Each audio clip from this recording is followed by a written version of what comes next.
Oh, good morning, guys.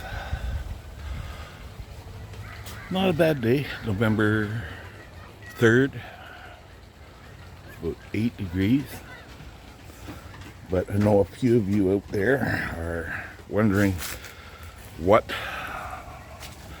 that pile of plastic is going to make for the pond. Well, let me show you.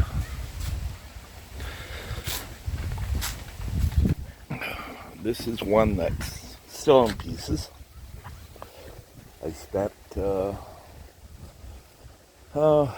70 bucks, let's say, and I'm able to make two. So there's the 4x3 reducer joined to a coupler. There's the other side of the coupler. Then there'll be another piece of pipe going between it and that 45. Then another joiner piece of that 90. And then another joiner piece to get from that 3-inch down to 1.5 inches. You'll understand why. Now, this is what I made. Sorry for the shaky hands and that, but that'll sit on the side of the pond like that, shoot down in, the wire is through it, comes out there. The 1.5 inches is to run more pipe over to the edge of the pond to where my hydro is. But yeah, trying to find submersible lights, at a reasonable cost. Like when it comes to pond stuff, it's ridiculous, the prices. Even if you try to convert a submersible pool light to go into the pond, which will work, they're still ridiculously priced. So now I've made two at a cost of about, honestly, 30 bucks, 35 bucks a piece. I have to make a third one. It'll be different from these ones. Because these two are for each end of the pond, for the deep end.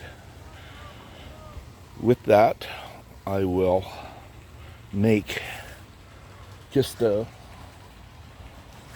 long one, sealed off at each end with a 4-inch or a 4-foot fluorescent tube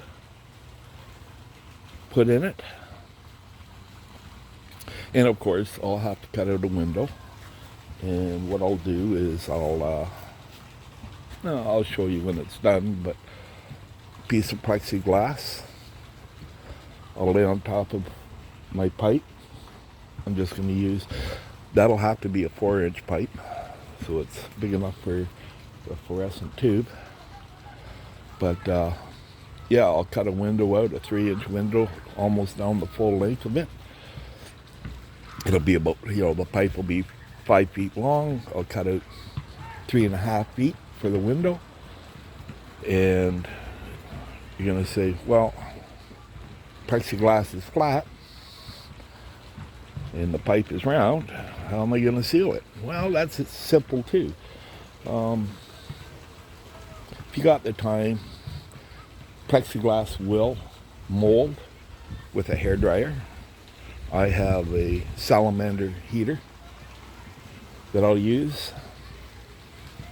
Hopefully I can have somebody hold the camera when I make it. But yeah, mold that 3/4 of the way around the pipe, silicone it off, do my electrical for it, install the light, and I've got a 4-foot underwater light for the shallow end. And that's where I want a lot of the light, because that's where the fish hang out all the time.